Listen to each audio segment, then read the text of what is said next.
Kansas. From Zesties. Yeah. What would you predict going into the season? Obviously, Jalen Daniels, the quarterback, is superb, and what Leipold did year one. What would you say if you had to put up a prediction of a record? He said, I would say 6-6 or 7-5. That's from Zesties. Zesties, thanks for the super chat with us on 365 Sports. I would say I think they'll be a game better. I would say that their ceiling is still 8-4. I don't know if they have, especially given the schedule's harder for everybody now that there's more teams in the conference, especially ones you haven't seen before in it. So yeah, I think 7-5 is about where they'll be, and that's good. Like consistency before you start competing for the conference title needs to be something for Kansas. But yeah, I think 7-5 is reasonable, and I think if they, really improve, then 8-4 is very possible. Yeah, I think 8-4 is possible, but I'd go 7-5. I mean, based on the fact you went 6-7 overall last year, obviously getting to a bowl game was a big deal, and that was an incredible bowl game. They very well could have won 7 games if they just edged Arkansas in OT, but Razorbacks get the big win there, so that was disappointing. But you were that close. I mean, you were a smidge away from being 7-6. So yeah, I think that 7-5, just one more regular season win.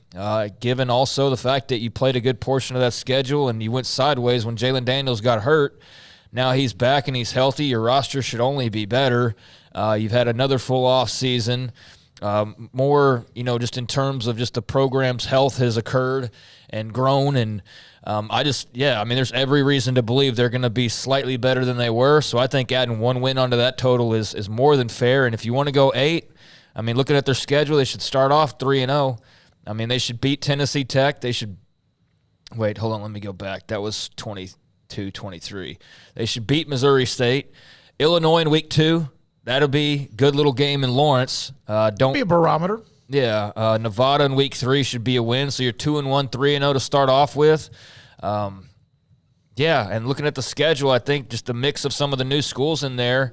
I think if you're Kansas, you got to feel like even though Cincinnati was in a playoff a couple years ago, they're undergoing. All 4 of those schools are undergoing a transition. Maybe BYU is probably the best suited just because they're kind of used to playing a schedule filled with some Big 12-like teams, if that makes sense. They're a little more hardened schedule-wise, I think, than the others. But they're also replacing a lot. So, yeah, I think, 7-8 wins is absolutely within reason. Would you say 8's a ceiling? I'd say 8's a ceiling, yeah. I don't think they go 9-3 in the regular season. Yeah. I mean, just we don't have to go through game by game. No. But I definitely think that, 7-8 is totally cool. In the first half of the season, you mentioned, I'm not good at Missouri State. They have Nevada, who was 2-10, but Illinois, Brigham Young, Texas, UCF, Oklahoma State, Oklahoma. There are no gimmies. There will be 2 or 3 teams that fall down with their records just because, like even in Big 12 basketball. But then you say, okay, that's part. Well, then they have the game against Texas Tech and Kansas State. I would say for them, and I said this in 2011 with Baylor, they had not been to a bowl game in like 16 or 17 years. They got to one. They beat Kansas State in 2010. It got them bowl eligible, and they were I think 7-5 at the end of the year. They got beat by Illinois in the Texas Bowl, but it was a bowl game. And I thought the next year, just go back to a bowl game again. I wasn't expecting like a 10-2 team. Just build the foundation. And they went 10-3. Yeah. RG3 had a great run. They lost to 2 good teams at Oklahoma State, and they also lost, of course, to Texas A&M. And a couple of times they got thumped. But just go back, and they went 10-3.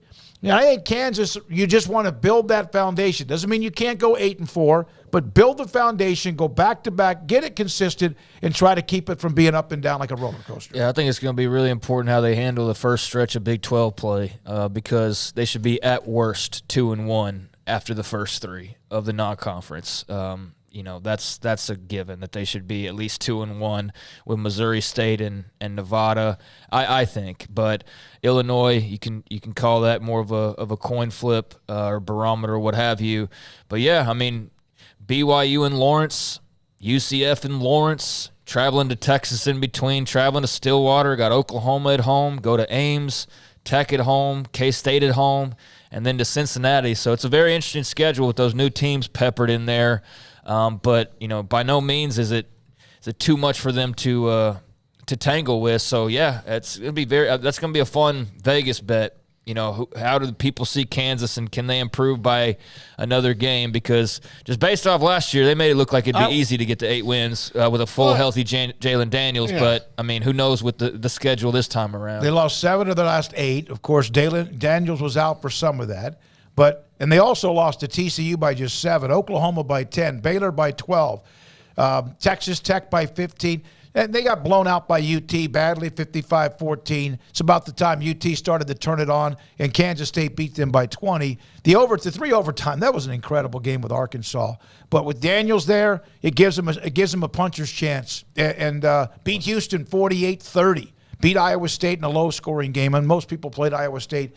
It was a low-scoring game. Won in overtime against West Virginia. Yeah, Devin Neal back, and I mean, yeah, they're gonna be pretty well set up roster-wise as they've been in several years. You would think now with a few cycles in the portal or a couple cycles in the portal, and just retaining guys, I think is a big deal. Retaining a Devin Neal, retaining a Jalen Daniels, retaining those types of players, and then just knowing how good of a coach Lance Leipold is. Yeah, I mean, and you know what? They could win 7 games again and still have had a better year. I mean, depending on how the schedule shakes out. But yeah, that should be basement level expectations, I would think, and more than fair. All right, thanks to a lot of you.